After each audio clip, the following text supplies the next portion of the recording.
Dallas Morning News.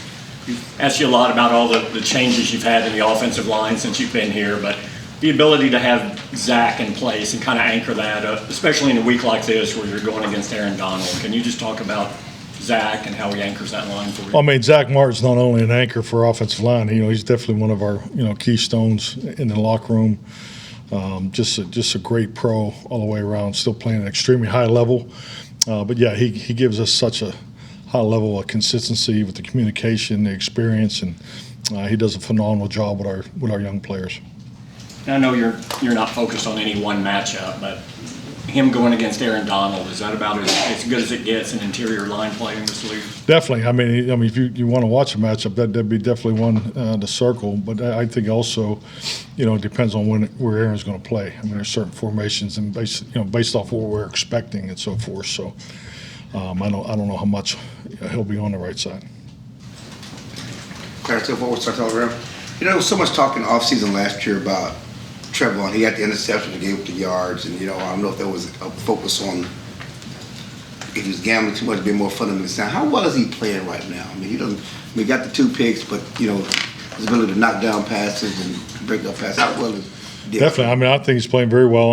I thought he was huge in our last game. Obviously with the 2 big 4th down stops, but.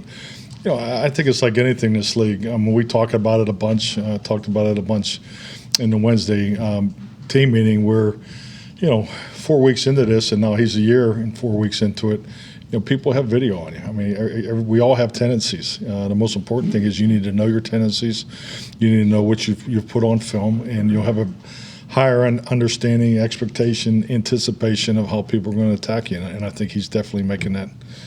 He's making that progress. I mean, look at it. He's seemingly effectively ended the last 3 games with the tackle and the pick, and the pass deflection the other day. I mean, is he taking his game to another level? Do you see him getting better? I mean, all around?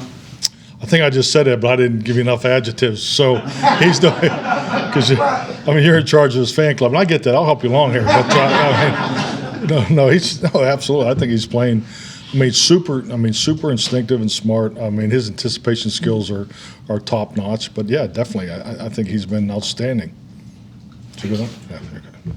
Mike Todd, our show at ESPN. Bobby Wagner, he's been a guy who's played at a high level for a long time.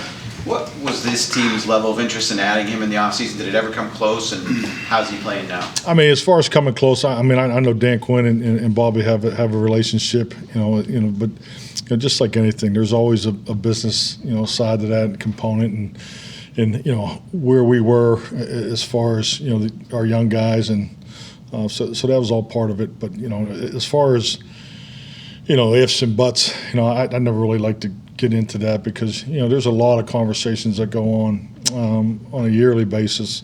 But I'll just say this: Bobby Wagner, fortunately and unfortunately, I've competed against the Seahawks a lot, but he was definitely one of my favorite opponent players over the years. I just think that his instincts and awareness, obviously that great defense that they had up there, I thought he was such a key cog to the way they operated. He was a good pressure player, just his ability to tackle. And I can't tell you how many times over the years you look at a first down run that you think is going to go for 7, 8, 9 yards, and it's 2nd and 7. Just because of his ability to tackle on the spot. So I have a lot of respect for Bobby Wagner. John Machota, The Athletic. What have you thought so far through 4 games of Dante Fowler and played 26 defensive snaps? Yeah. Is that kind of where you want him at, or can you play more? No, I think like anything, trust me, we're looking at the same statistics that you are. But if you look at the number of reps per game, they are down a little bit. Yes, we would like to get him more opportunities. But there's a couple guys in that category, and that's a product of the depth that we do have. And these are good challenges to have. We understand that. He understands that. But I think he's done an outstanding job since he's been here. He's been an excellent fit for us. Very willing, whether it's even special teams, reps and so forth. But he's been a joy to coach. Michael Jalkin, Dallas Morning News. What is the outlook with Jake Ferguson and this practice yesterday? Well, I'm looking for Jake to start with Britt today, and then hopefully work into the team. So that's what he's scheduled for today. Mike Edwarder, ESPN. Noticed Sunday Dak had nothing on his right hand and thumb. Last week at practice he had light athletic tape. Yesterday he was wearing the splint again. Is that required because of the additional work he's doing throwing balls and gripping the ball, or is it something from the doctor, meeting with the doctor earlier in the week? All great questions. Don't have the answers to any of them. I think the biggest thing is, he's going through treatments. I'm sure at some point, he gets done with practice, they maybe put in a sling. I don't know exactly, what the protocol, what he wears on the thumb, but I do know he's getting better. Can you just outline what you expect from him this week, if anything? Well, just had a chance to watch him a little bit before the pre-practice, so just to continue to work out. I mean, the goal right now is to get the strength. He's working on his strength to grip the football, so that's the immediate goal.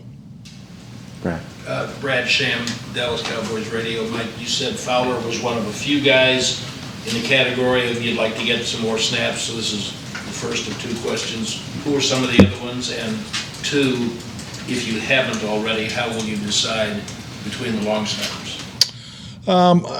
I'll say this, as far as the defensive snaps, you could really go across there. I mean, the inside guys, just the rotation there. I mean, Chauncey hasn't had a lot of snaps, but also Tristan and Neville, just that rotation. And obviously Bohan has played some, but so I would just say the defensive front is where our biggest challenge is because of our depth. As far as the snappers, you'll see them work today. I mean, today will be, we have a field goal segment there during the early special teams work. So this will be, our opportunity to see their first live action. So we'll have a good feel for that after today. Calvin Watkins, Dallas Morning News. How has the Otters been playing this year? Because it's got a big challenge, we assume, this week. Yeah, I think Tyler's doing an excellent job. I mean, if clearly his understanding and application of communication as far as the calls is a lot higher, which is to be expected. I think, his command and understanding is definitely where it needs to be. But just like anything, we've had a number of moving parts in there, so his ability to communicate with more than one guard, particularly to his left. I mean, that's something we just got to continue to work on. But he's been very assertive in his declarations and adjustments. If anything, he could probably back it down a little bit. But he's really taken charge, and you could just see his maturation in that area of communication has definitely been heightened this year. It's been clear for months now that the way that Damone has gone about his rehab and just preparing, it's really gotten a lot of respect around the building. What specifically about the way he's gone about it has done so, and how did you make it out of yesterday's spring practice? Well, I mean, let's go back to the beginning. I mean, when we drafted Damone, we were so excited just to get him based off his college tape and his career. I mean, he's an outstanding football player, number one. So, and then obviously going through the injury and the operation and so forth. But it's just like anything in this business. Player, coach, support staff.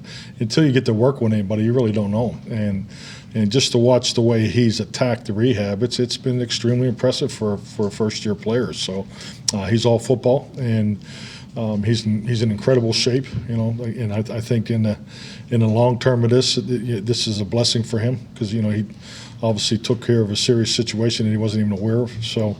But he's done a great job getting himself ready for this opportunity. So we're just excited to see him get out there and play. He came out of it okay. How did he come out of practice? Yeah, no, he came out fine. Mike Doria, Yahoo Sports. What do you respect most about Sean McVay as an offensive play caller and offensive mind? Sean, what I love about Sean, I love his aggressiveness. I mean, he doesn't back off, and that takes a discipline. I think it's. Usually you're talking about discipline from the other side of the fence. When to be more conservative or not too conservative. So I've always appreciated his aggressiveness in the area of scheme and play calling.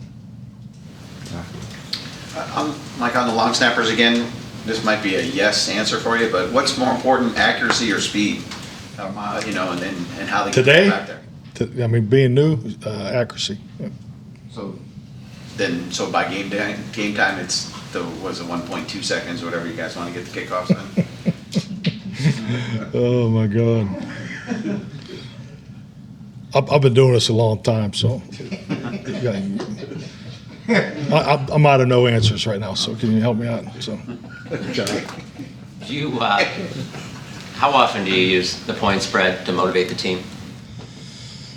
I don't know if I ever have. No, I have. What is it this week? 5.5. We're underdogs? We're good. All right. Just wrote my Saturday night speech. I'm good. No, I haven't. I've never used it, but I'll just say this: we're nobody's underdog. So if you need a quote. That it? Anybody else? Good. Thank you. All right. Thanks, Mike.